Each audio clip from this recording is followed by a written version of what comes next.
That's what I.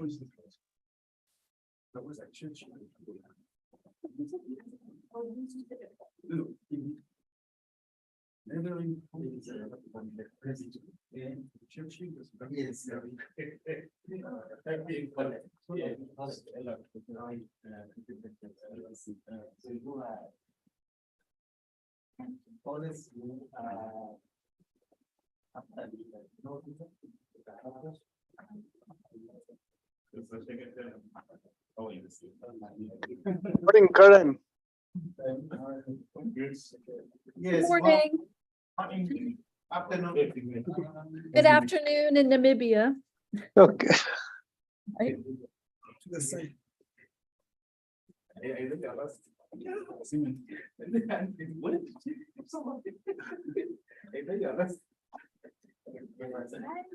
How are you?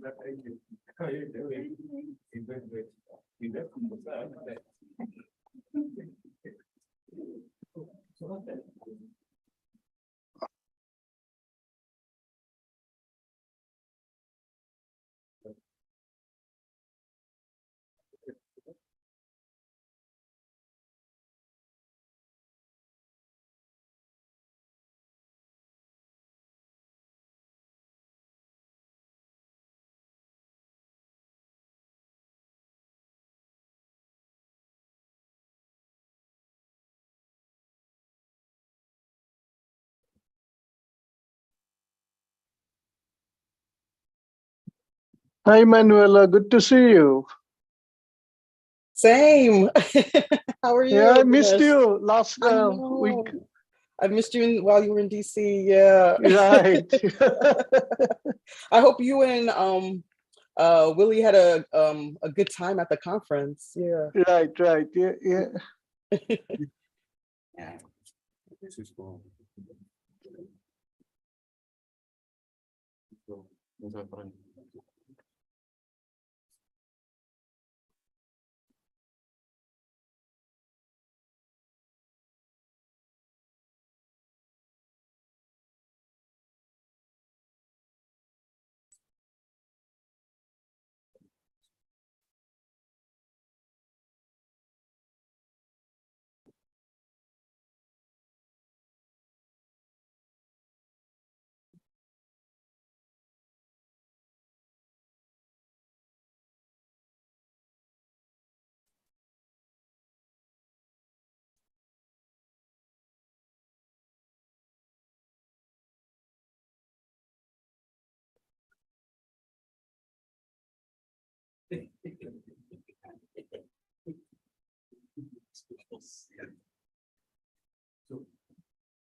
Okay, testing, testing. Can everyone online hear me? We just want to test the microphone. Yes, can hear you great. Awesome, that's great news. I think we're going to get started. We're just sorry about that. We're running a little bit late. We're just waiting for one more respondent. We are told she's in the building. She's just trying to find this room, and we'll get started a little bit. Apologies for the delay, but also welcome to African time. A couple of hours ahead, so unfortunately we tend to take things a little slower.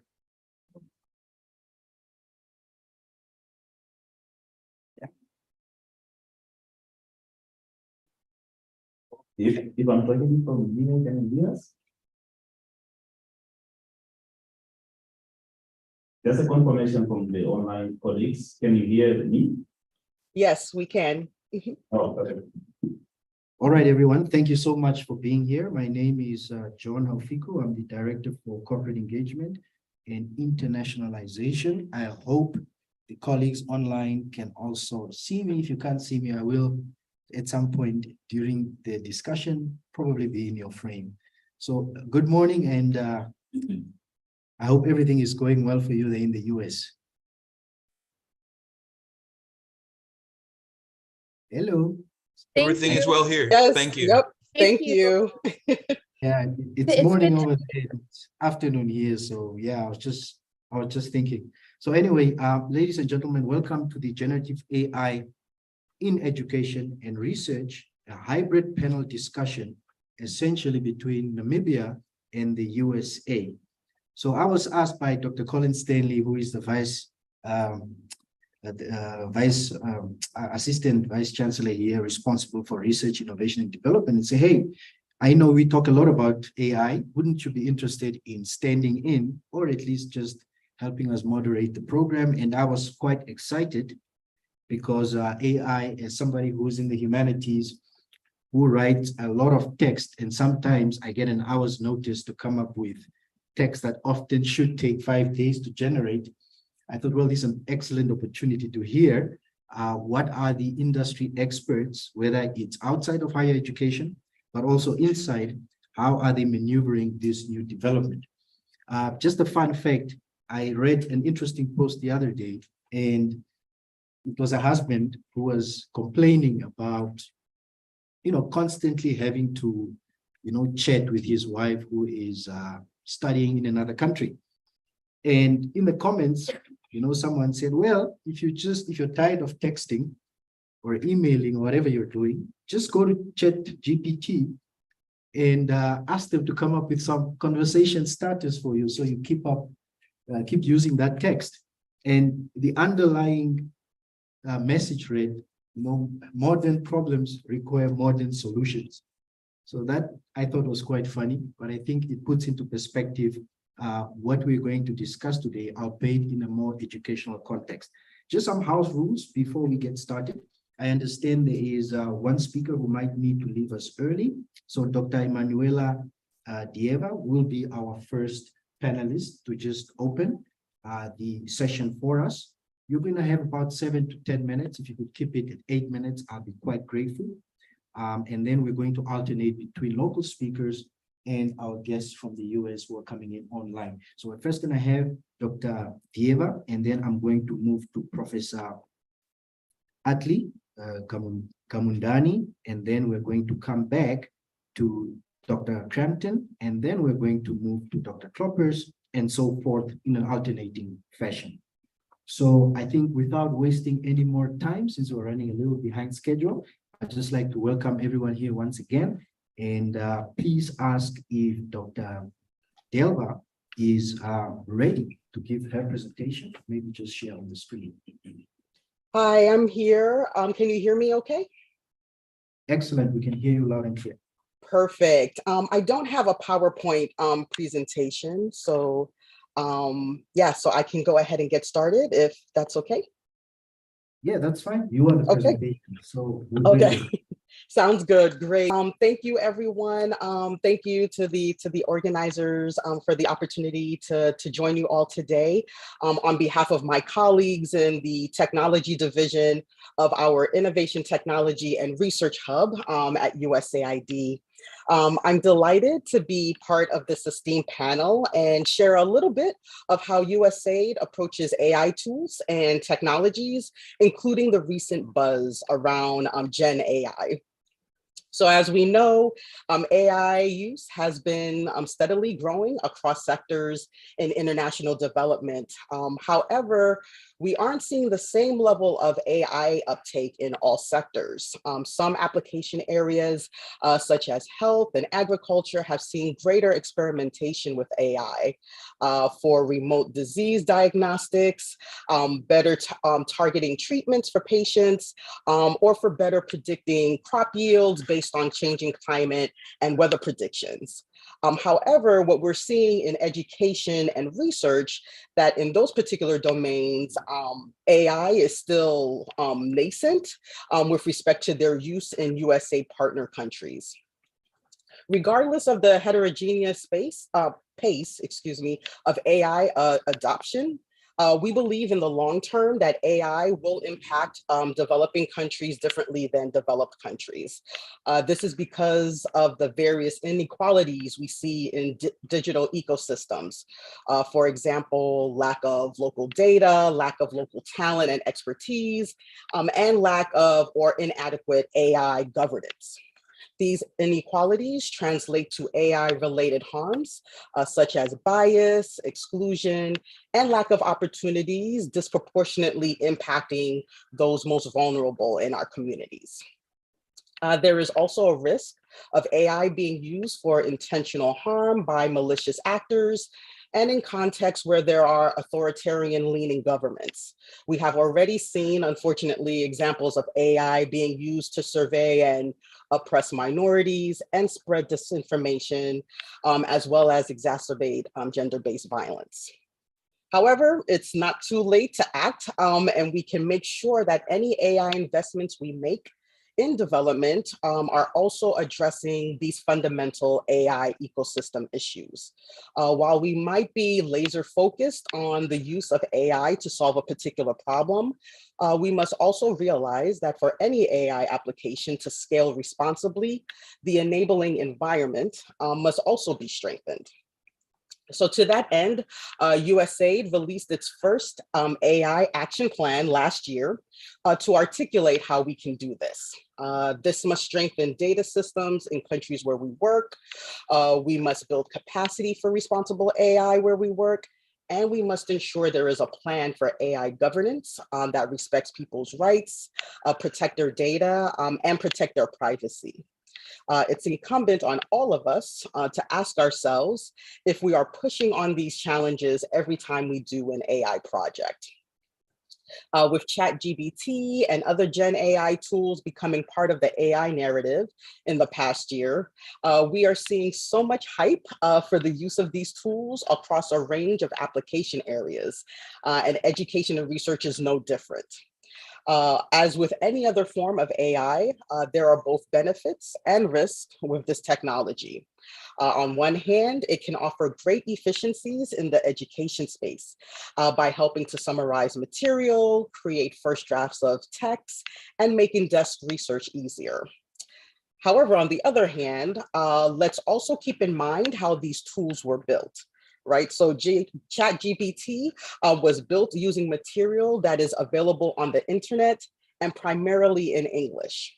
Are we comfortable with the internet being a vetted source of information?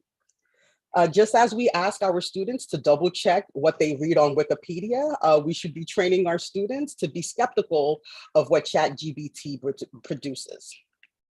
In addition to the sources of data used to build these tools, we should also examine how they function.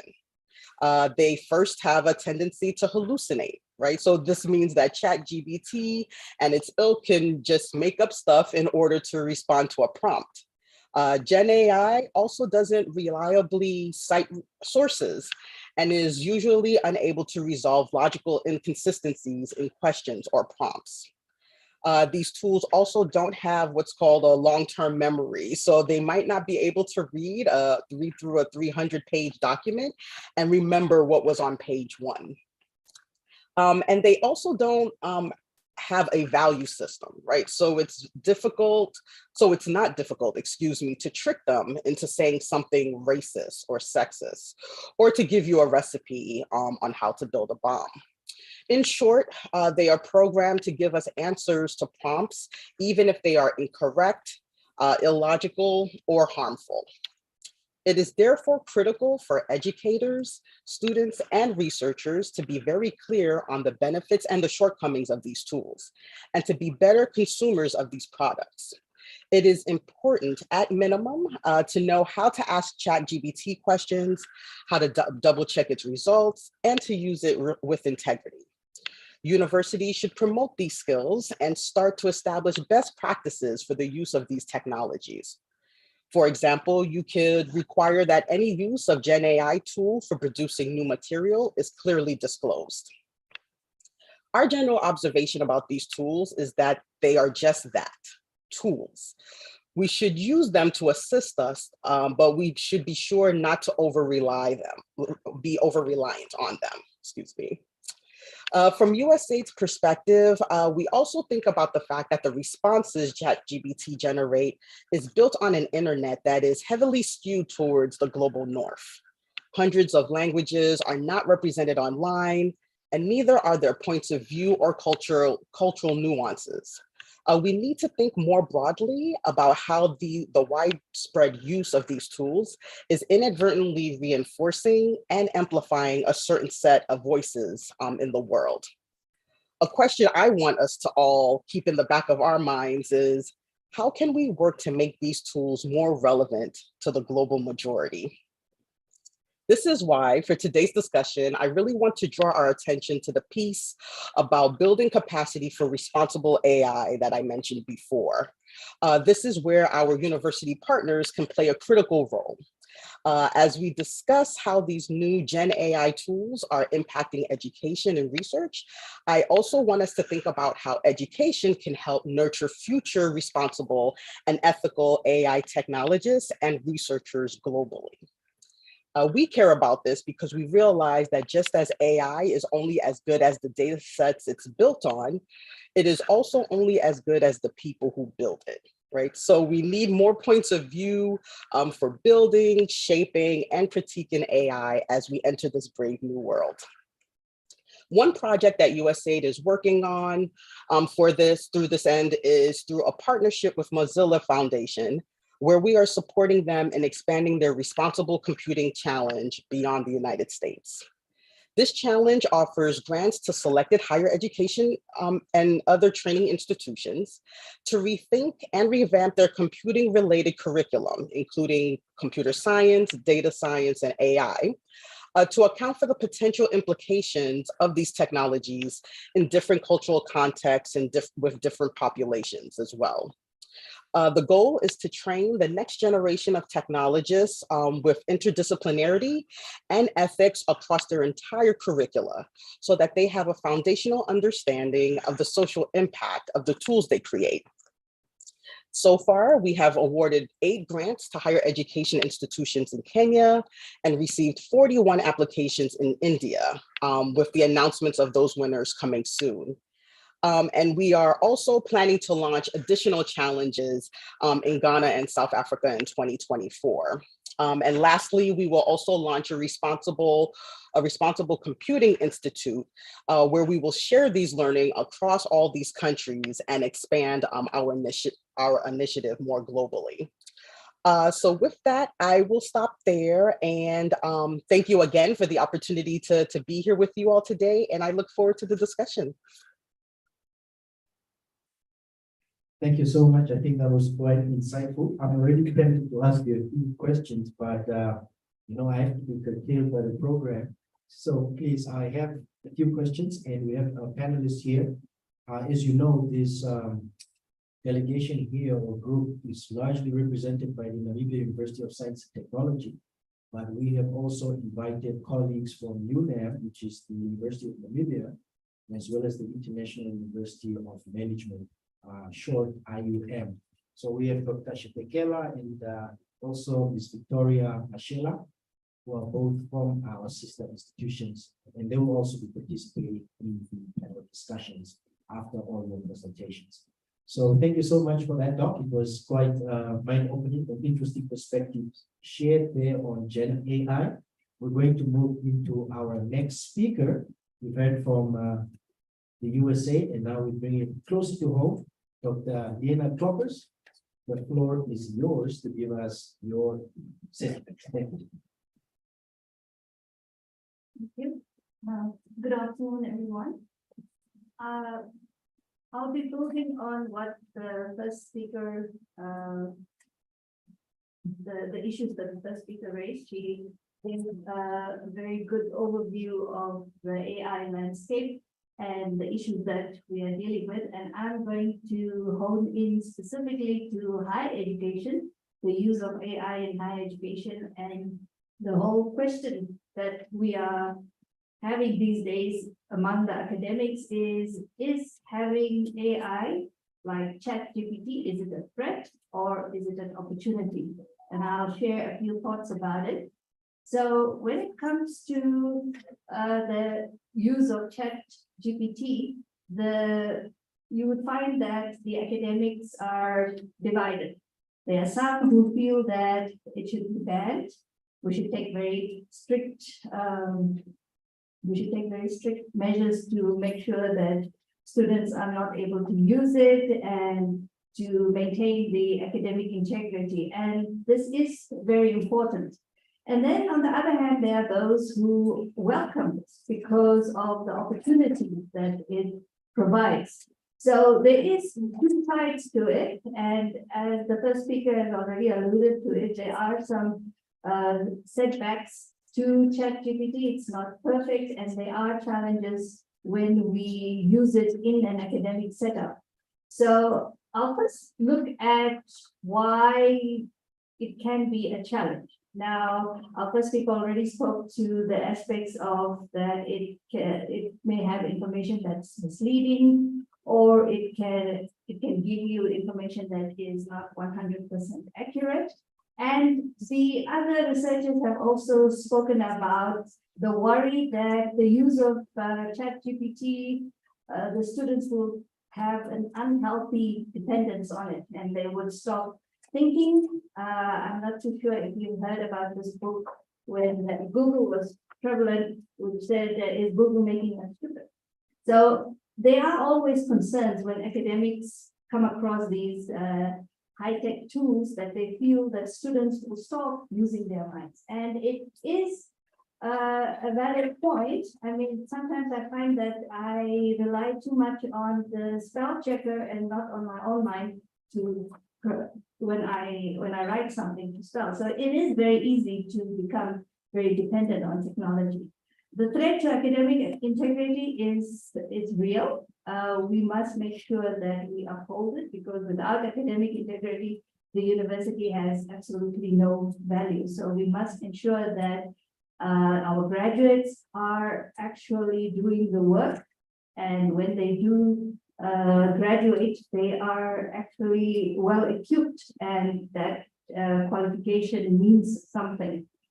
And of course, there is always this mismatch between theory and practice in terms of what ChatGPT can actually do and how we actually apply it. And that's where there are some good practices, but we may not always use it correctly, and then that creates problems. Now, let's look at the flip side of why we would want to use it in a higher education learning environment. Now, we are aware of Education 4.0, Education 5.0, which talks about the kind of graduates that we need. We want graduates who are able to, they have high levels of problem-solving skills. They have high levels of critical thinking, creative thinking skills. So they are already benchmark skills which our graduates should have in order to be successful in Industry 4.0 or even Industry 5.0. And with Education 5.0, we are putting the human beings at the center. It's all about the user, and the technology is meant to take a back seat. So when it comes to the benefits of ChatGPT, of course, you can very easily get a lot of information very quickly. If you type the same question using Google, you'll get so many websites. But the nice thing about ChatGPT is it combines everything and provides you a nice summary, and you can get information about a whole range of topics. It's very easy to use. It allows you to get information in different languages, saves time. And one of the things that keeps coming to my mind when I think about ChatGPT is, in the real world, what I mean by that is not in the academic world. When we have to do something, let's say we want to create a strategic plan, what is it that we do?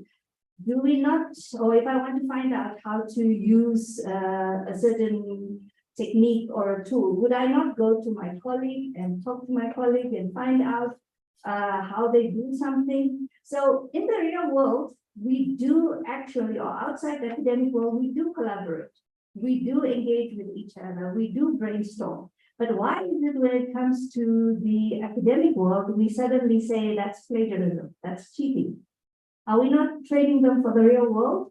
So if we are not building that kind of skills in the academic setup, then how are they going to learn that in the actual world? How will they build those skills of networking, sharing ideas and brainstorming and knowing where to go when they need the information that they need? That's just something to think about.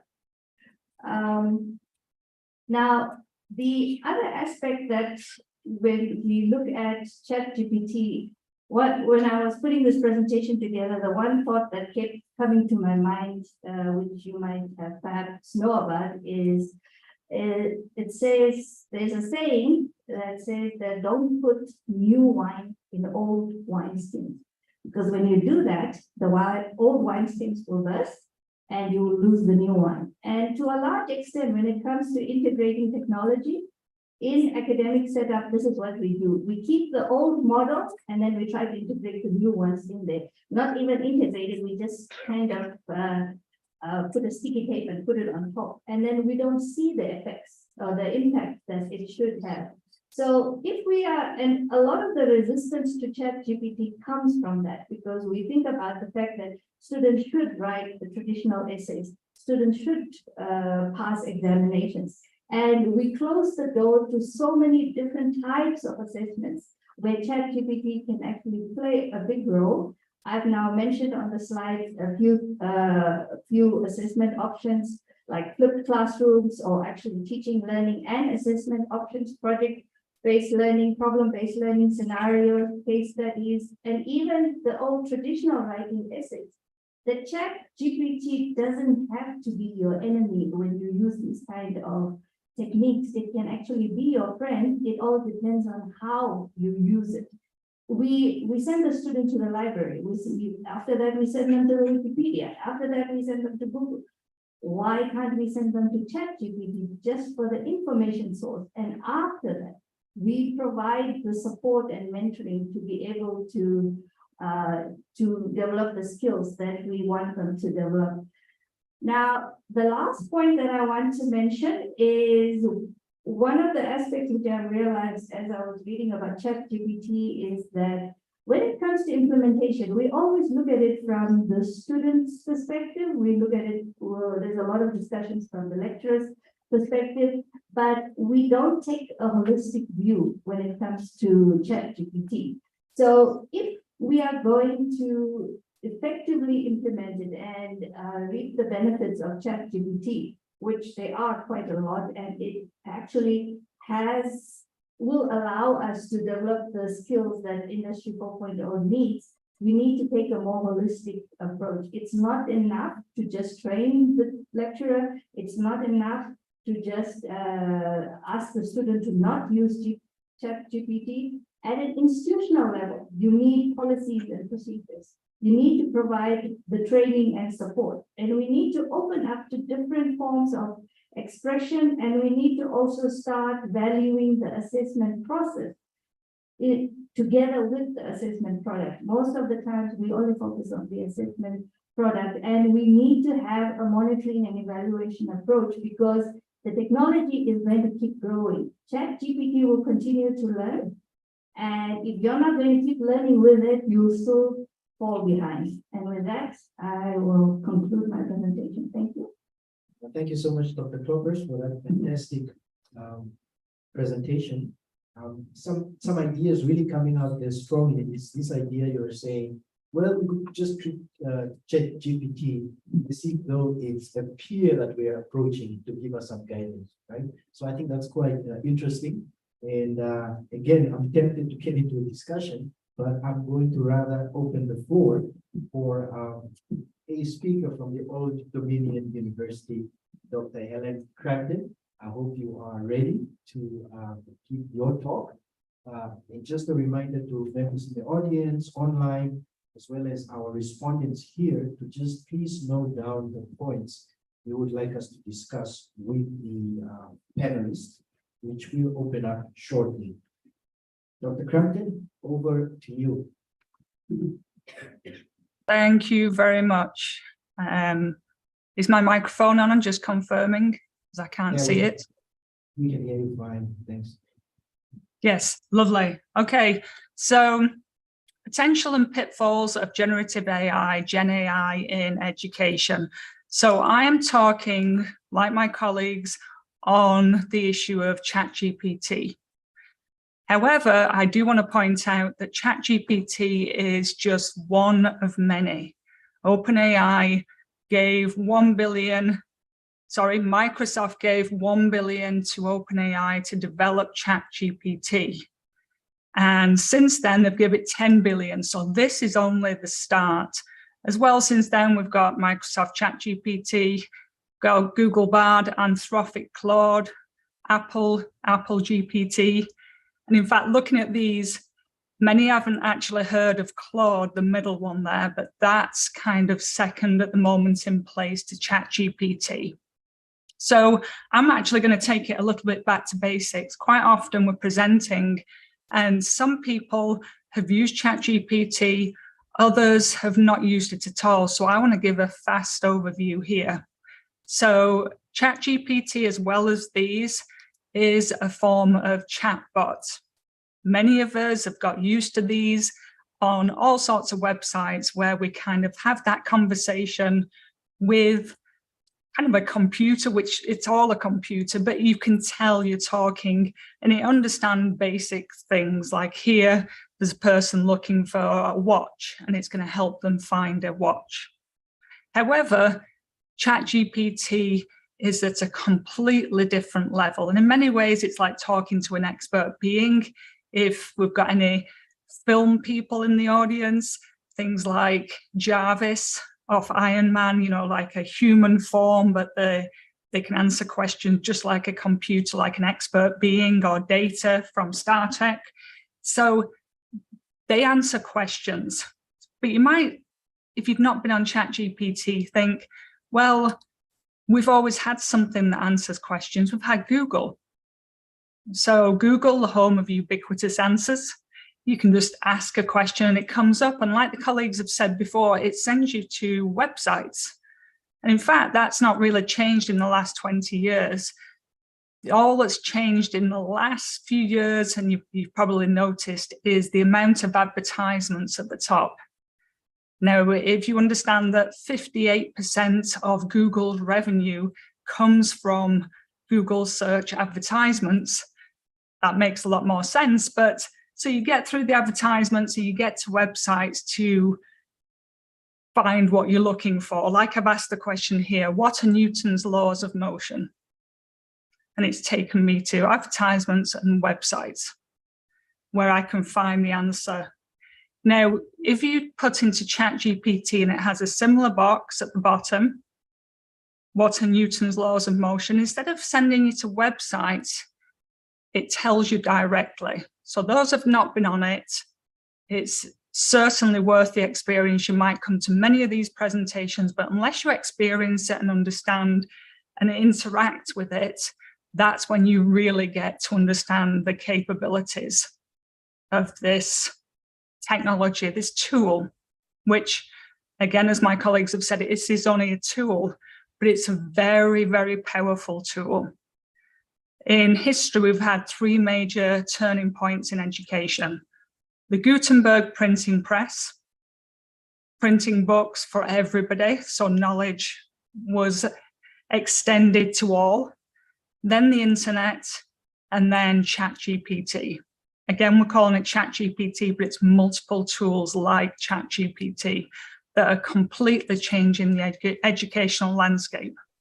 Now, I've done a lot of research to gather all the studies possible on ChatGPT to find out those positives, the promises, and the pitfalls. And I found, similar to the colleagues, some of these. However, what I want to point out about some of these as well is they can also be used in positive ways. You've got the obvious ones from cheating there, yes. Again, if you've not used ChatGPT, you can actually copy, the students can copy what the instructor has said, put it into ChatGPT and ask ChatGPT to do it for us. So this, again, like I said, is the change in education that we're going to have to change our assessments. So cheating can easily happen. There are tools that say that they can tell, but there's many ways to get around those tools that I strongly advise never to use any tool that can tell you whether it's human or not. Even simple things like creating text through ChatGPT, adding a few spelling mistakes, and then when they try and run it through to see if it's human or AI, it will come up as human because there's spelling mistakes. So there's easy ways for students to get around these things. Plagiarism, we don't always know where it's from. Inaccuracies, that's those inaccuracies and hallucinations where it sounds like it's telling you the right answer, but it's not.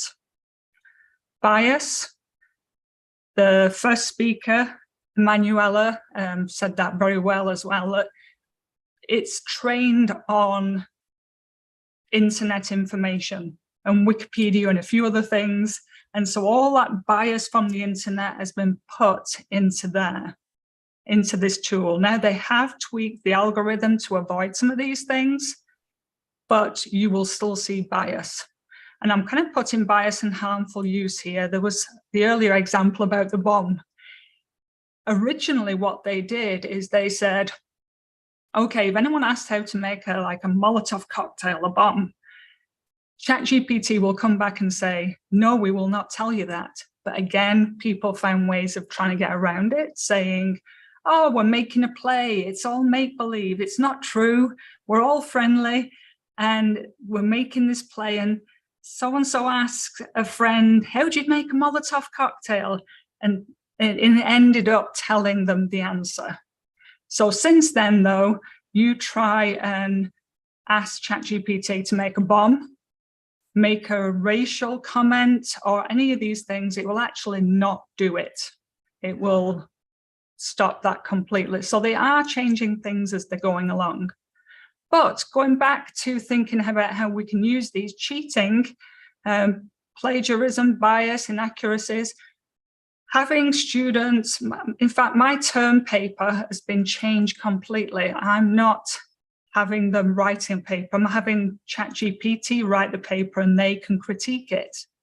And there's a few other things I'm going to be using as well, because how it can be used in education, there are a plethora of major ways to use it to get real critical thinking skills activated and have students really personalize their learning and engaged. So let me share some of these. Content creation, personalization, engagement. Again, this came from the research. These were the main areas. Tutoring and 24/7 support, assessment tools and task automation. And very quickly, examples of those are things like content creation. I could ask ChatGPT to write a lesson plan for me. Again, we know it has some inaccuracies, so we're careful and we look once it's generated the information to make sure it's right. But I also want to take it a different way. The first Manuela first spoke and said, we want it globally. I am seeing, I've worked a lot of times in South Africa, mostly this year. And there's a lot of people there as well that had, in fact, South Africa and at all places, Palestine and a few others, where they were having to take low-end jobs. They didn't have access to these resources like a marketing person, an editor. They didn't have access to those, and they had to go into more basic jobs. ChatGPT is replacing some of those basic jobs. However, I'm seeing a huge trend that those that used to go for basic jobs instead are now starting their own businesses and doing all sorts of things because they can ask ChatGPT to make marketing products for them, develop a website, write emails. And so it's literally leapfrogging them past to owning their own companies. Personalization engagement, there's the obvious one, 24/7 support for students asking questions of things that they need help on. Assessment tools for instructor and also for the students. You know, I've got a test tomorrow. Please ask me some test questions to let me practice. And task automation, which is a great one in that we can have ChatGPT doing some jobs that take us away from students, things that we end up spending hours doing in front of the computer. We can have ChatGPT do some of those things and then get back in front of the students. So thank you very much for listening. I'm going to stop mine there and pass on to the next speaker. Thank you. So much, Dr. Granton. That was quite eye-opening and enlightening. We'll get back to the respondents for some engagement. At this moment, I'd like to move to welcome another speaker who's here in the room with me, Professor Atli Kumandani, Associate Professor for Cybersecurity at NUST. Thank you so much.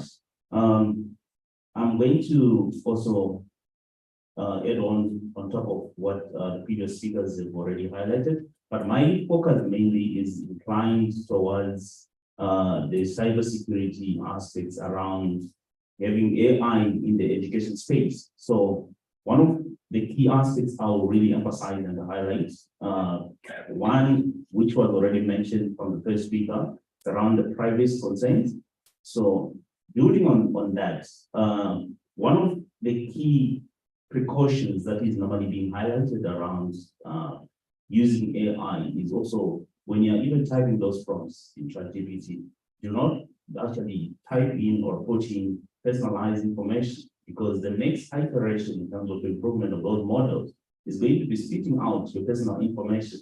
And these are some of the things that we are not really cautious about when we are using some of these platforms. And it's normally maybe it's the joy or the reluctance of relying on what we are getting there and the amusement of what ChatGPT is able to provide for us. But of course, normally when you're speaking cybersecurity, you actually, like one person who is always saying, you're almost like not really in the language that people are prepared to listen to.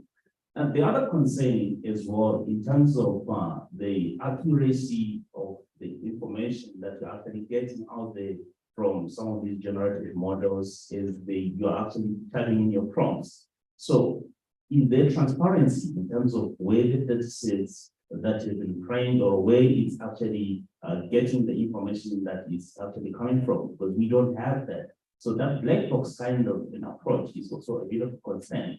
And from the whole aspect of really saying in the education space, we are looking at something that is more scientific, with something that is more reproducible.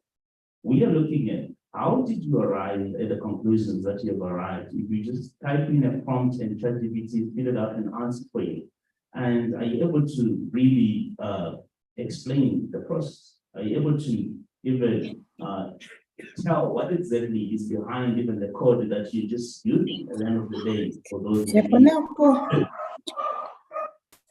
Then the other thing that I would also want to bring to the attention of this panel to also try and digest further is also around the aspects of, in terms of the models that we are using for the educational purposes, for instance. I'm seeing one particular type of practice, especially from the software development side, where somebody just have a plug-in of a GPT-3 etc to an e-learning platform, like Moodle, for instance. And there is no way of validating the type of responses even for a learning management system that the students are getting. Are we comfortable with such a setup from a software development point of view? And is really that place in the education system in a more maybe quality assurance kind of pedestal in a sense? So that's one other concern that I'm actually throwing out there to say, can we really digest around that? And another aspect that I also want to emphasize as well from the security perspective, in terms of privacy concerns, security aspects, we are finding ourselves sometimes having this over-reliance on really having these generative models, providing solutions to some of the things that are more personal. And we are actually saying we are subject matter experts in the context of understanding our situation, but to what extent do we trust the model understanding the context to which we are actually asking the questions under, and we believing and actually taking those responses from, because those aspects also have to be tied in, even from a research perspective, to say, you know the context under which you're researching, you know even your research population, and if you just typing in a question, ChatGPT spits out a response for you, how accurate is that response? And we are also finding a situation where even the review process, we have a paper written by ChatGPT, which is also being reviewed by ChatGPT. How do you handle such situations? And this is where we are finding ourselves in the research space. And those are some of the concerns we might just want to really relook at, emphasize. And I like one question that I actually also received at a certain panel that I was in San Diego, where they were actually saying, when it comes to AI, it's not AI which is the problem, it's us as the users of AI who are the problem. And they actually have this very nice way of coining to say, AI is not going to take our jobs. The use of AI is what is going to take our jobs, because we are over dependent now on AI. And in the event of blackouts, in the event of an attack, are we able to function without AI? You actually find someone saying, okay, there's a blackout. I'm not able to perform my job because AI or ChatGPT is not available to complete my task. So those are some of the concerns. So if you look at some of the attacks that are actually happening in the cyberspace, they are actually being perpetrated because they've seen most people have shifted in terms of their usage to this space, which is ChatGPT. They now have fake URLs that directs people to what seemingly is like ChatGPT, and you are busy typing in your personal profile. At the end of the day, we profile the whole person because of the activity you are doing there on a spoofed URL. So those are some of the concerns I just want to bring to the attention of this panel this afternoon and this morning on the USA side. Thank you so much. I'll leave it at this point. Thank you so much, Professor, for that perspective. They're quite interesting, very, very interesting about spoofing and landing up on malicious websites. I would like to move to one of our last speakers before we can commence with engagements. A lot of interesting perspectives coming through today. For those of you who are online and just joining us, we're coming to you from the Meridian University of Science and Technology. And this is a chat, or rather a panel discussion on generative AI in education and research between NUST and the Old Dominion University. With that, ladies and gentlemen, let me please give over to Dr. Jose Padilla, Research Associate Professor at the Virginia Modeling Analysis and Simulation Center at the Old Dominion University. Doctor, the floor is yours. Thank you very much. Would you please let me share the screen? I think that I'm blocked at this moment. All right, we'll do so. Thank you.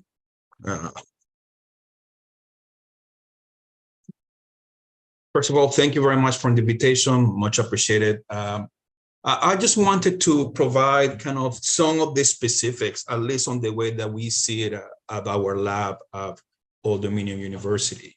I think that there are a couple of things that we have found interesting when it comes to ChatGPT and this type of technologies, and is an element of mediation in terms of a lot of researchers. A lot of the research that has been going on in terms of AI is not using AI as an end, but just as a means to get to something. The ability to ask questions, and I mentioned the ability to ask questions because it goes in many layers. It goes in layers in terms that as students, for instance, often we don't know how to ask questions, or we don't know how to ask quality questions. So there is a component that questions are important. And even as faculty, it is important that sometimes we forget how to make explicit something that has been buried in our heads for so long. So there is an element of elicitation of how do I say something that I didn't know how to say, or I don't know how to explain. So I do see there are challenges, but I also see it in terms of the advantages and the way that we're trying to see this new technology. I just want to acknowledge the team. We have a large team at the lab, and it's cutting across several countries. Some of the names are here. I just wanted to say thank you. And I just wanted to put something here in there. The cat is out of the bag, for better or for worse. And I think the question is, what do we do? I think that the previous panelists have made fantastic points in a sense that, well, a lot of the data that has been used for training AI is English-based. A lot of this information is contextless to elements or to narratives that are important to us in other countries, for instance.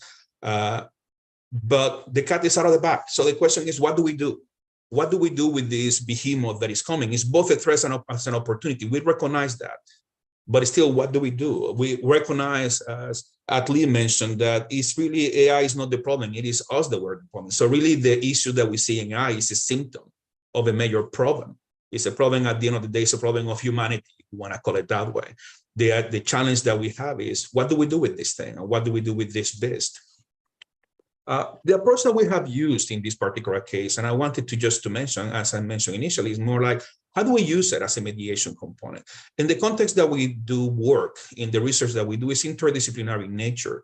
So we do have people in the humanities, social scientists, engineers, computer science talking to one another.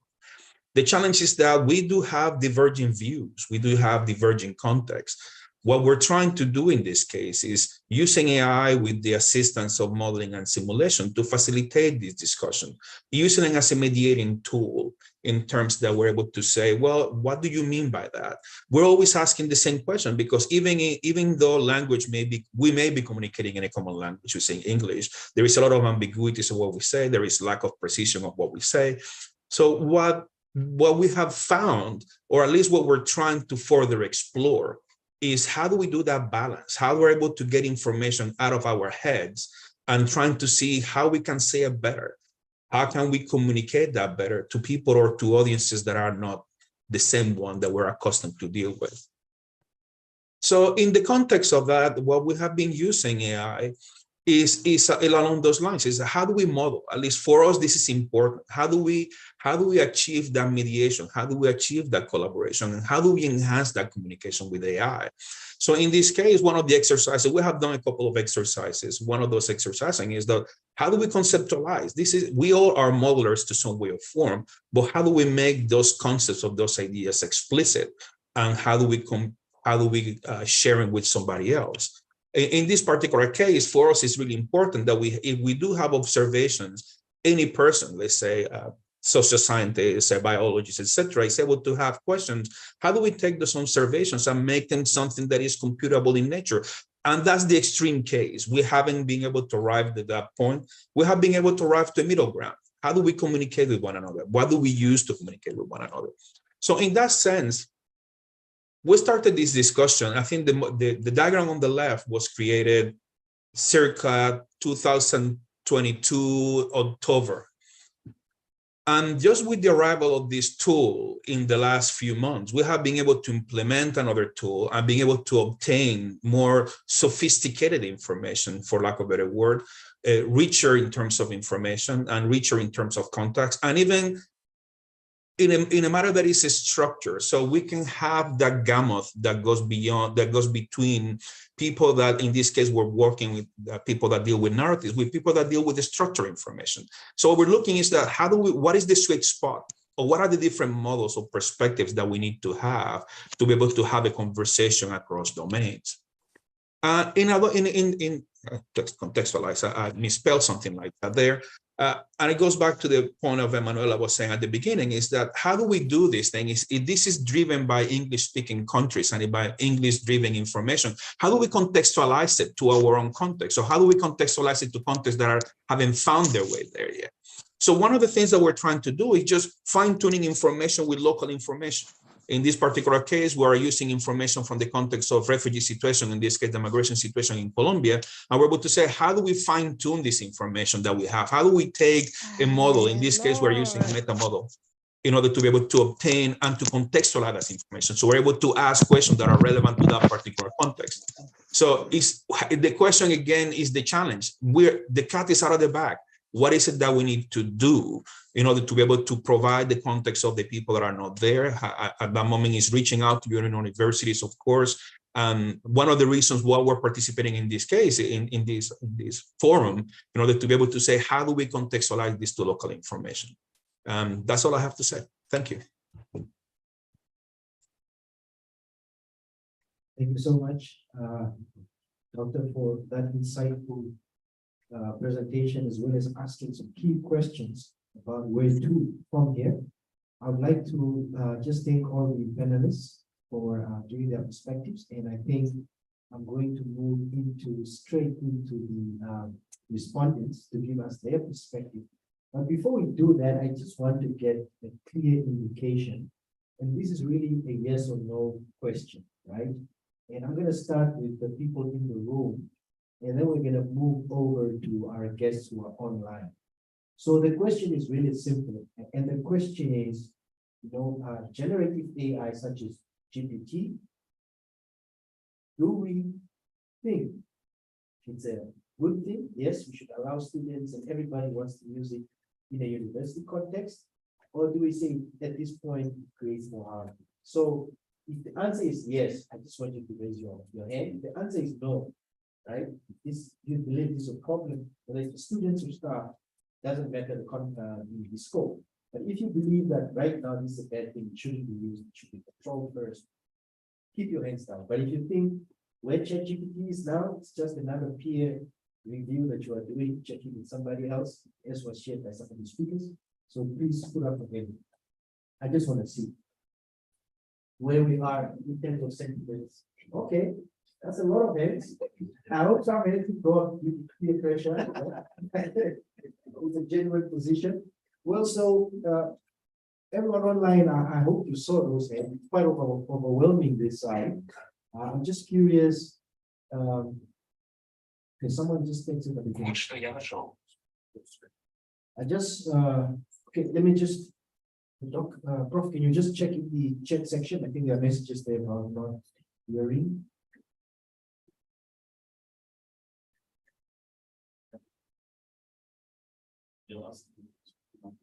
Oh, all right.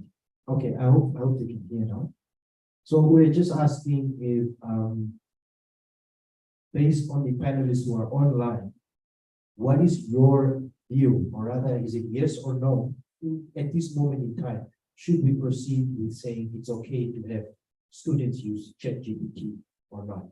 So I just want to get an indication from our colleagues online. So Ganesh, Bora, as you raised their hand, 3 participants raised their hand. So that's quite a lot as well, considering the number of participants we have online.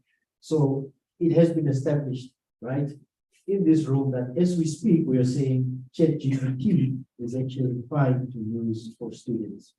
Now, having put that perspective in place, Yeah, as a position, as a point of departure, but not just students. Well, I think the description of the question extended to lecturers as well. So I think having established that position, and we are generating support of using this tool that we have framed as such, I would like to give over to a doctor from IUM. Maybe just introduce yourself and your title, and then please just give us your perspective on what we have just seemingly agreed as an accord. Thank you very much. My name is Pablo Shakachara. I'm the ICT Service Director in the International University of Management. With regard to ChatGPT and the question which was just posed, universities are institutions that are aiming to develop quality professionals with competitive skills. And in that return is if we use ChatGPT currently, as most of the colleagues have agreed, is one of the tools that students can use and lecturers and researchers to find more information. There is a point when it comes to students marking and assessment, as it was highlighted by a colleague on the left here. So the assessment method currently of institutions does not allow the perspective of usage of ChatGPT and similar tools. Why? Because the current methodology which for assigning, for example, assessments criteria on plagiarism is one of the aspects that is very difficult. Obviously, there are 10 applications, code and others that could use artificial intelligence methods also just to check the generated text, whether it's similar to an AI generated text or a human original text that was created by a student. So on this arena, so it's not so easy for anti-plagiarism software to check exactly that this text was not constructed by the students, but it can also highlight only the AI model that it's perhaps perceived based on the biases of the information. And this is information that is also based on English, basically from the Western globe. And that's the information that will be provided from the ChatGPT. And the context of the learner can be marked as such that the AI-generated text would not be sufficient enough to prove that the content that the student is submitted is right and knowledgeable. Create knowledge to the student. Thank you. Thank you so much, Doctor, for that insight. We're going to move over to Dr. Victoria Ashiela from the University of Namibia to also weigh in on her perspective. But I want you to take it on a slightly different angle, right? I'm not sure if you are familiar, but Microsoft created a Twitter bot to learn from users, I think somewhere in 2016, called AI, if I'm not mistaken. And this account quickly became racist, right? Basically racist, fascist, any ism that you can think of. So I think, and one of the speakers spoke, actually touched on one of the panelists touched on this topic as far as the harms of AI are concerned. So really, I think my question to you, and of course you are able to expand a little bit, something else you can touch on, but I just want to ask, the value system that doesn't exist for generative AI, as was mentioned by one of the speakers. Do you think there is a way around that, right? To have a type of global, ethical, or value system upon which all generative AI can perhaps be sort of put through, just so that we have, as we're hearing now, perspectives that are globally sensitive. So just your views around that, perhaps. Please, the floor is yours. Okay, thank you so much for the opportunity. As introduced, my name is Victoria Ashela from the University of Namibia. This wouldn't have come at a better time because now AI is really here to stay, and we have to, this is the time to discuss on ways to go around it, especially for our students. It's bringing it has a lot of benefits and really a lot of harm as well, because as far as it's very helpful and creating content and all that for our students, it's also, there are some traditional ways of that we had to, like, for example, we had to learn some critical skills. We had to teach them critical skills like critical thinking, writing, and for example, yeah, but nowadays, like people have really created, I mean, ChatGPT has really created dependency on technology. So it's very difficult for us to really find out. I mean, even personally as a lecturer, sometimes I don't know how to, like when they are even programming, I wouldn't know, because ChatGPT is creating codes for them. And at this point, you just don't know exactly what to do about it. So that's what I'm saying. This has come at the same time, because even though we are asking these questions, personally, honestly, I'm not even going to lie. I don't really have the right answers. We have to discuss what can we really do at this point to help our students, so that, because otherwise then we are just going to create professionals, but professionals with AI. You just don't really know. Sometimes you don't really know if they are really good at something, or they just graduated with AI. So yeah, Thank you so much. During the COVID pandemic, we started hearing about Zoom students and Zoom graduates. So some of the universities, of course, used Microsoft and platforms like Zoom. So we're hoping we're not going to hear about ChatGPT graduates flooding the markets. But maybe one question that I would like to take back to Dr. Helen Crampton around AI, for me, really revolves around perhaps touching on the point of, I know you spoke about some industries being affected. Sorry, I think it was Dr. Dioba. I hope she's still around, or she left already. Oh, she left. Well, anyway, I'll leave this open to the panels, whether online or in the room. But there's this issue of, in terms of assessment, but really just also per sector. So, for example, I'm from the humanities side. We write speeches, we write reports, and I've started experimenting on speech writing using ChatGPT. And as a writer, what has immediately caught my attention is that the first time I used it, I was quite impressed with what it could come up with. But it was really more a skeleton's frame rather than the speech that I would need. So I still had to do a considerable amount of work to make that speech relevant for the context in which it was going to be delivered and by the person who was going to deliver that speech.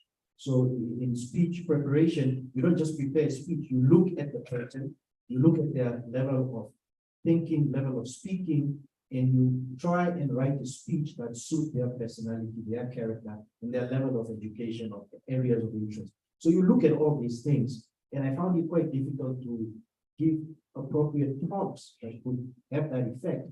But most importantly, in speech writing, you have to get personal as well, so that the speech is relatable to the audience. Again, something I couldn't quite get right in ChatGPT, but it could give me, for lack of a better word, a table of contents that I could touch on. So the reason I'm sharing this is because from my side, from my perspective as a marketer, as a communications person, so far I'm getting really good empty shells from ChatGPT, but I can't really use them. But I know maybe for coding it is different. So my question therefore is really, number one, which sectors, education, speaking, or profession, which sectors are severely addressed? Because I can tell you now, from a comms perspective, I don't see ChatGPT writing a press release or a speech for me that I can simply go and copy. I'm still the brain behind it. All I'm getting is a table of contents, essentially. So I just want to put that back to the panelists to say, look, which fields are more affected in your view? Because from my limited experience, it's really saving me an hour or two on work, but nothing more. Yeah. So perhaps Dr. Steny, you want to come in, or should I? All right. So anyone wants to come on? Dr. Padilla? I'll take a hack at it. I think that that at the beginning that is a difficult question to answer. I think that automation, what it has shown us in the past, let's say we're talking about robots, for instance, is that some works will be displaced. Which ones we still don't know, and I think that the point that you're making is a great point. Is at the end of the day, you will use these tools to perhaps give you an initial push to perhaps organize your ideas. I think that works that have a creative component, and especially that is a creative component that is tailored to a specific context, is going to be challenging to be displaced. However, there will be displacement. I think that there will be the technology will. I think it depends on how we see it. I think that's the challenge. It depends on how we see it. We see it as something that enables us to do something better, or we can see it as something that is replacing us. And I think that I'm more of the camp that it says that it's going to help us do things better. It's just that we have to become better users. We just have to be able to provide that context that these tools tend to they tend to not capture those contexts. So the better users we become, or the more knowledgeable we are regarding this type of tools, is going to be easier for people to stay relevant. I think, as I mentioned initially, if you're not using AI to some way or form, I would say that your job is going to be challenging. It's going to be challenged at the end of the day. So to me, it's that just let the cat is out of the bag. Let's just embrace it and let's just move forward. Thank you so much for that. I'd like to move over to Dr. Crampton for a quick question. You spoke about ethics having sort of been developed. There are certain things that you can't ask, generative AI to do, such as racism and other things. Could you perhaps expand on that in terms of where are we globally in terms of these ethical concerns? I know that the racist chats and things have been stopped, but certainly there are other more nuanced kind of biases, whether it's geographic, whether it's along sexual orientation and so forth. So perhaps just an indication of where are we in terms of sort of creating a value system for AI that was referenced earlier. Are we still far off, or can we expect to see some really good ethical generative AI in the near future?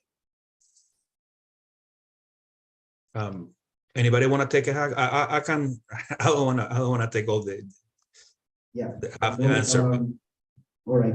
Yeah, I was asking Dr. Crampton to come in. Oh, I think Dr. Crampton is left already.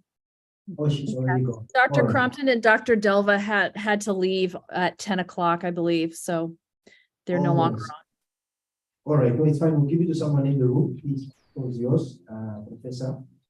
Okay, that's a good question. So in terms of ethics around AI, I think there are really some strides that have been made. If you look at UNESCO, they really have made a bit of some progress around that. And I see also even from some of the standards, IEEE, ACM as well, there are various other frameworks that are really coming on the platform to be employed. The question still remains though, how are we really implementing this at the development level? That is, are the developers really being onboarded in terms of some of these frameworks that are being developed? Because even if you look at EU, they also in that space as well, trying to look at what even GDPR is trying to address as well. So even when you look at some of the typical examples, like when Amazon had this bias in terms of its recruitment system, which was also biased towards male versus female employees in a sense, and they were able to correct that. It's all to do with being able to have that transparency in terms of the models that are being developed to be applied in certain applications.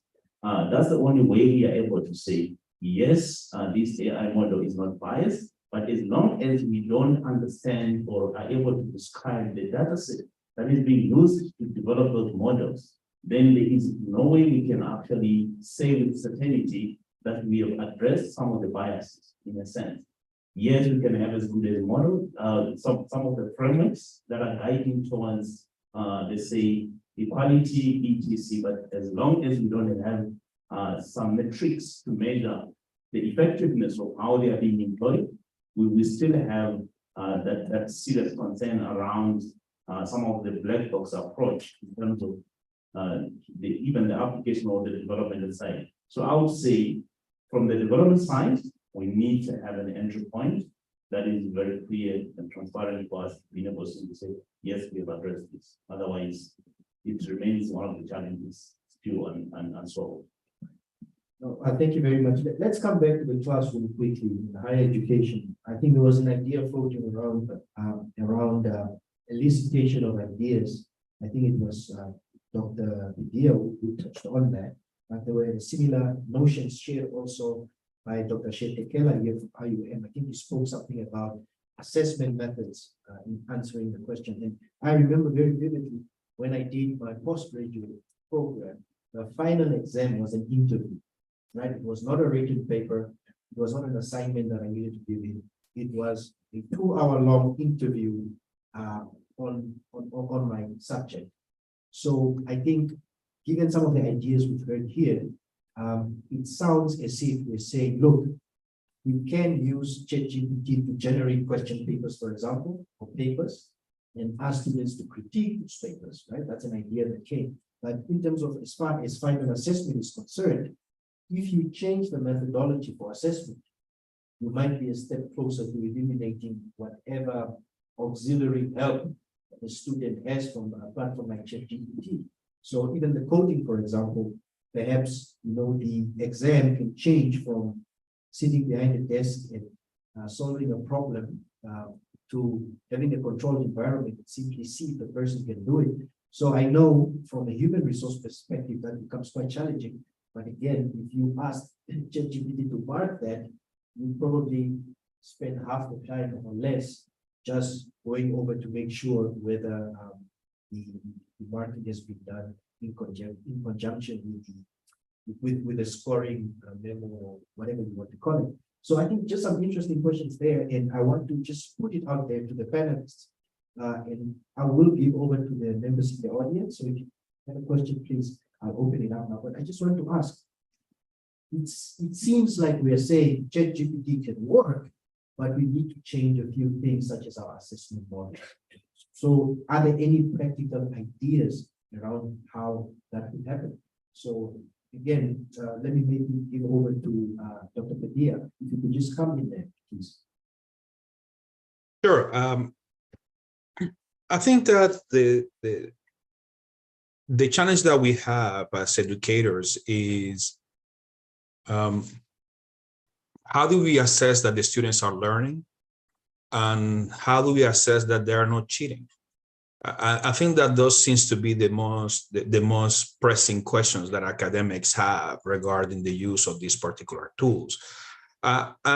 And I think that those two questions definitely require that at least as educators, we change how we teach and how do we evaluate.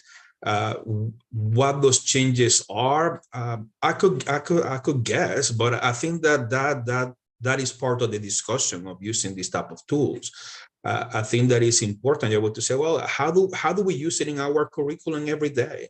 We were able to talk to a colleague out of Norway, and they're using ChatGPT to establish a discussion with students in history, and mimicking ChatGPT to provide questions in the form and have a Socratic dialogue with the students. So I think that to me, what we need, at least my opinion, is more of how do we creatively use these tools? So really we minimize the risk of plagiar or cheating and increase the chances of learning by means of engagement. There are many students that are shy and don't like participating in classes. So what we have heard anecdotally is that some students like the interaction with these bots, because it allowed them to express themselves in a manner that they wouldn't in a classroom. So I could count advantages and disadvantages, but ultimately those measures have to be taken in different contexts, require different measures, I guess. But definitely the way that we teach, the way that students learn have to change in some way or form. So much, Doctor. I would like to raise a hand here from one of the respondents. I also just want to highlight, especially on the assessment methodology that currently used in many universities across the world. But it's mostly apart differently from the Chinese and Russian universities and former Soviet countries, because the examination assessment, you sit with your professor, you answer on your paper, and then you go and explain what your answer paper. So that's a different method that can be adopted in various institutions also across Africa, that can, across the globe, that can address the cheating part and also the plagiarism part of assessment methods. And that would also be something that can be adopted and looking at the best practices of those countries that have achieved so far. Thank you. Excellent, excellent input there. I hope you're taking notes. Dr. Rojo. I would also just like to add, just like now that we are utilizing the plagiarism platforms, what is it, like LinkedIn that they're using and Orkut and all that. I'm sure a lot of work has been put into that to make sure that they check the plagiarism. And now that we are here with generated AI, I believe that these platforms now should also take the ball by the horn to make sure that they can pick up the generated AI. That could also be one way of picking up the plagiarism.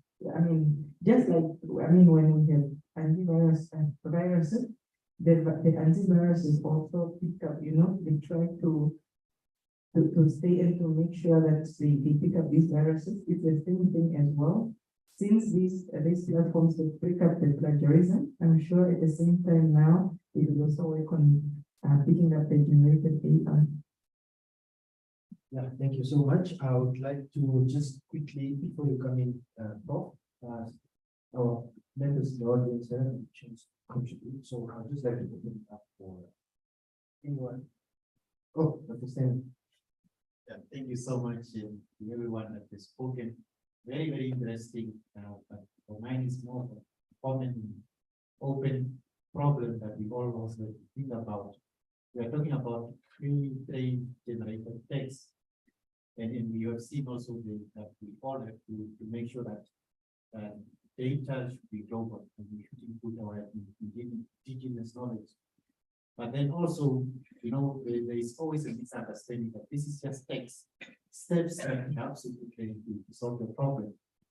So perhaps it will not physically, if it comes to hands-on task, it will not do it for you, but then we know also there are robots that can do that for you. So we have to really know, I think the main question today is how to use it. The smartest goes on how to use and how to interpret and analyze and use that to create something novel. Because it is now vast knowledge that is created to us, but we have to be innovative for that very smart knowledge that is also created. So I think for me it's just more of comment and a spoken problem that we can all practice. Thank you. Thank you, Dr. Stanley. Anyone in the audience have a question, contributions, and ideas? Oh, there's a hand there by Ganesh Bora, FSU. Please, the floor is yours. Hi, good morning here and good evening there. And I'm Ganesh Bora. Some of you have seen me there in Windhoek 2 months ago. And Yes. good to see you, Dr. Stan. And just to tell you about when I was a professor like 4 years ago doing research, and I did AI on agriculture. So that's one of my work. And when Dr. Emmanuel was talking about that AI has been worked mostly in agriculture, he's correct. Like there are plenty of companies, including IBM, Microsoft, they're using it. And coming back to our ChatGPT and using whether the students should use it or not, or cheating or plagiarism or all those things. See, these things has been doing for a long, long time. Whether it is using ChatGPT for copying, or they're copying it from their friend, or they're using Google, or like that, as one of our speakers showed, like if you do it from Google, they give you some different websites, but if you do ChatGPT, they give you the answer. And this comes from my teaching also. Like I allow the students to copy from their friend, because even they're copying, they learn.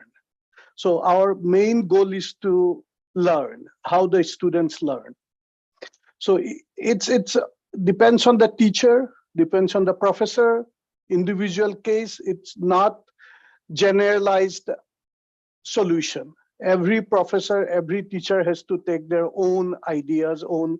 So if the students are learning using ChatGPT, that's okay.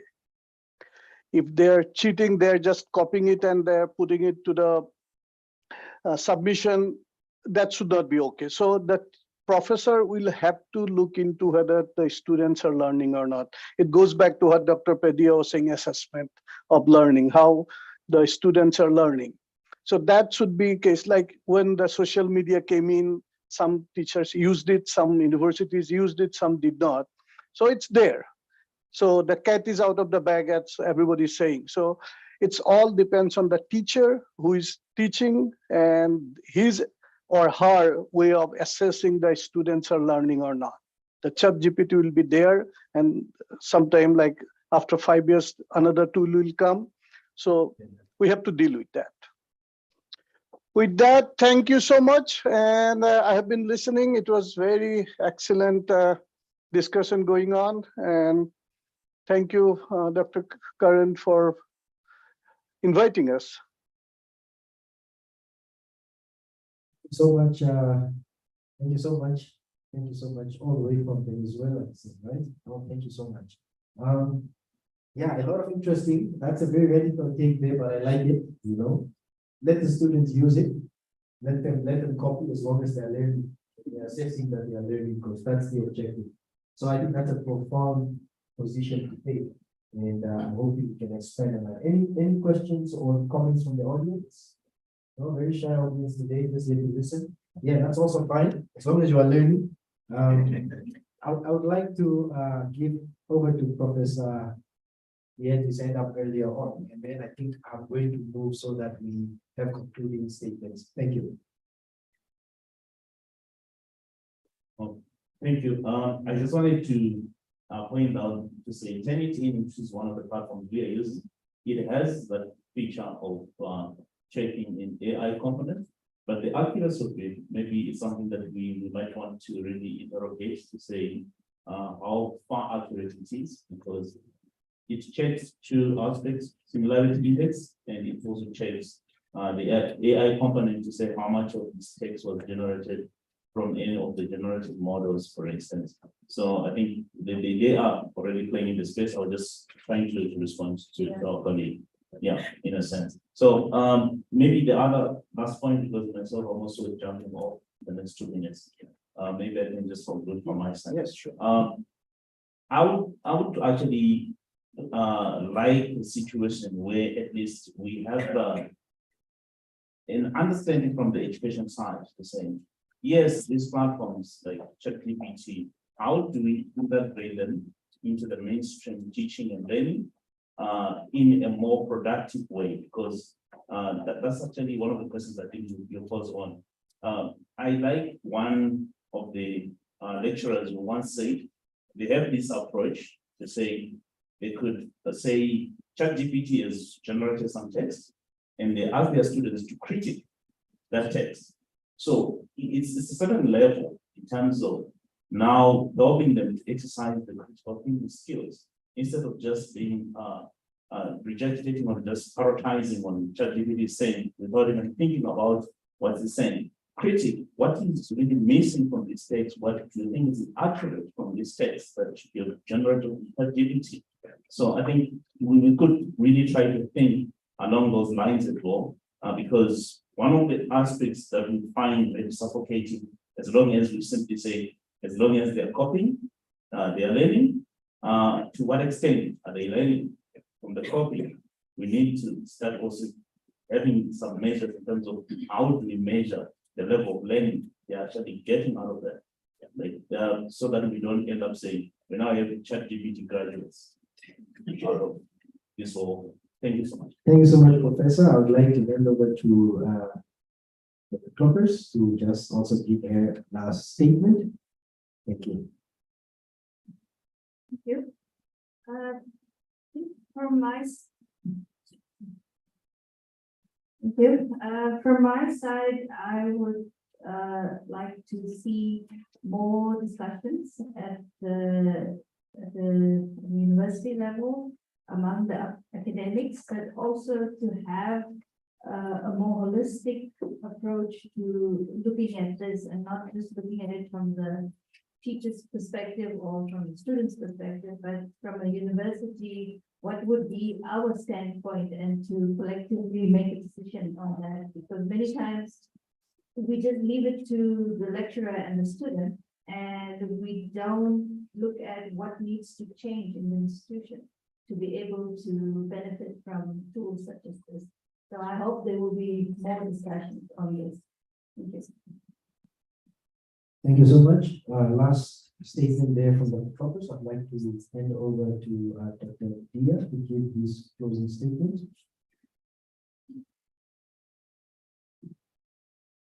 Dr. Dia, the floor is yours. Can you hear us? I'm sorry, I didn't hear you. My last statement would be, we have to become good users of the tools that we have, so we're able to mediate how students are able to learn from these tools. I think that this is not a student issue alone. This is an educator issue as well. So we have to find ways of us becoming more aware and using these tools in order to be able to see the advantages and disadvantages in order to mediate the discussion. And is, like I said, let's not be myopic. This is not a student issue. This is a university issue. This is a school issue, and ultimately is what we do with it. I think that it's up to us to become more aware of the advantages and disadvantages and mediate the discussion that the students have with these platforms. So much, Dr. Dia. As we move to conclude, perhaps just want to ask Karen Eck to perhaps give some statement as well. I know you were quite heavily involved in the organizing of this, and perhaps just a way forward, having had this discussion, and of course it has been recorded, perhaps just a statement around what's next, given these interesting webinar we've had, and some of the ideas that we have heard from the analysts and the respondents. Well, thank you. I just want to thank our colleagues at NUST for hosting this event. It was a great discussion. I found it very interesting, the different perspectives of our speakers. We really appreciate your significant engagement with us here in the United States, not just from Old Dominion, but my colleagues around the country who were part of the delegation 2 months ago. We've all been really excited to engage with you on all these topics, and we know we're going to plan some more discussions coming up in the coming months. So, you know, these issues are significant to research and education, and I think it's really important to exchange sort of different perspectives, how we're handling these issues at our universities, and also just these are big societal issues as well, and are going to affect workforce development. And our, you know, our jobs and our livelihoods moving forward. I think next steps are and I know that many of us are engaging with you to have smaller discussions with more targeted groups of folks around, research applications as well, and what we might do to collaborate further. So I know that I've been in touch with Dr. Stanley, Dr. Matras Goreses as well around getting together in a smaller group. And I believe you probably had some meetings with some of the other universities that were in attendance in Windhoek in early August. So I'm looking forward to that, to getting together with Dr. Padilla and his team and some of your faculty to talk more about, what we're doing research-wise, how we can further collaborate. And maybe there'll be an opportunity to meet in person again, whether in the United States or back in Namibia one day. So I look forward to these further discussions, and we will set those up. And I know you've had some others. So anyway, we're looking forward to that coming up. We want to continue the discussion and seek collaboration where we have shared interests. Yeah, thank you so much. I think speaking of collaboration, perhaps just the last question before we conclude. Does Old Dominion University at the moment have a framework or a policy around using generative AI? Because I'm not sure where we are at NUST, but I think Dr. Stanley can probably say something. But I'm just curious before we conclude to understand where Old Dominion University is in terms of this life cycle of adopting AI formally. Whether we are using it or have a policy around the use? Yes, more whether you have a policy or some framework that guides faculty on how to use it.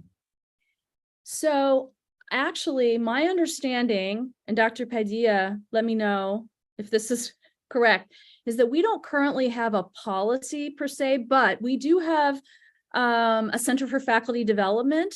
And Dr. Crompton, who was with us earlier, had some workshops over the summer meeting with faculty to help guide them about what to put into syllabi and how to guide them in the use of ChatGPT in the classroom. I believe that she has convened a committee of faculty across the university. They are meeting this semester to discuss these issues and come up with guidance. I don't know if it's going to become a formal policy, but guidance from the university about ChatGPT and what to say to students and what to include in syllabi.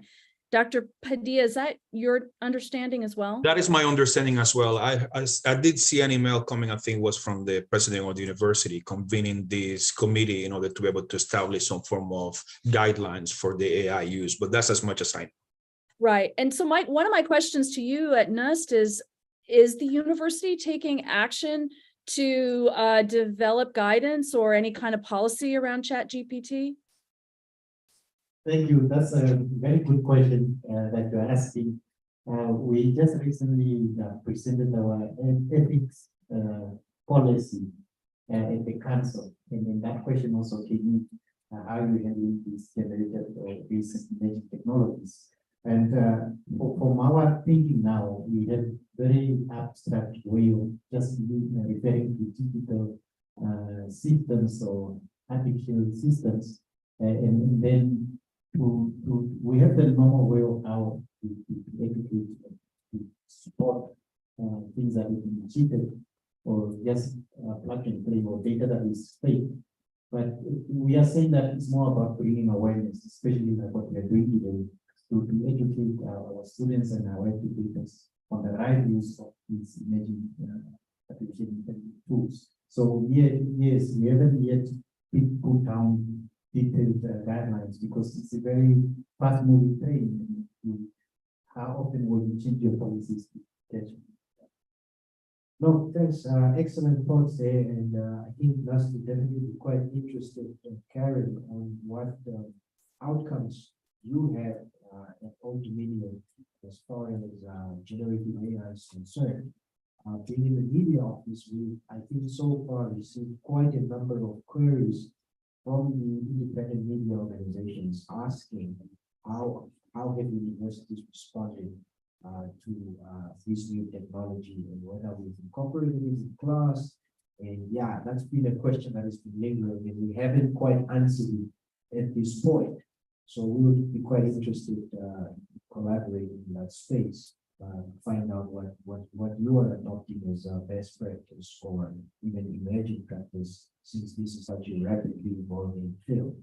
So I think from my side, that was the last question. I'd like to thank everyone who made time to attend this webinar, our colleagues from UNAM, as well as IUM, as well as the students and staff here from the university, and of course, our colleagues who are online from various places across the world, and our counterparts at Old Dominion University.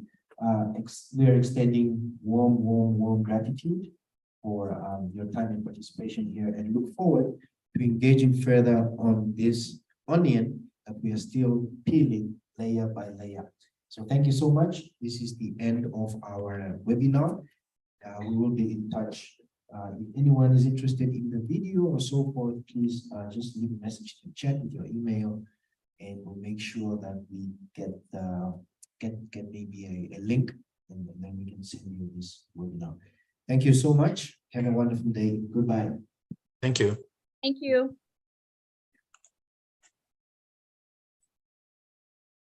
Thank you so much. Live streaming, I was even checking. Yes, we can move to this recording. See, this is not still here until what time? I'm not sure, but I have to take them. I have to take this.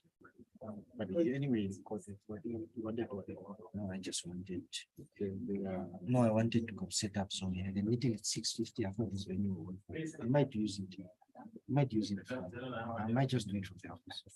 Oh, the meeting. Yeah, 8:45. Not a meeting. It's more of an international university that wanted me to just speak to their students on it. Okay, it's fine. I think. And Lokokure is there, right? She knows how to set up.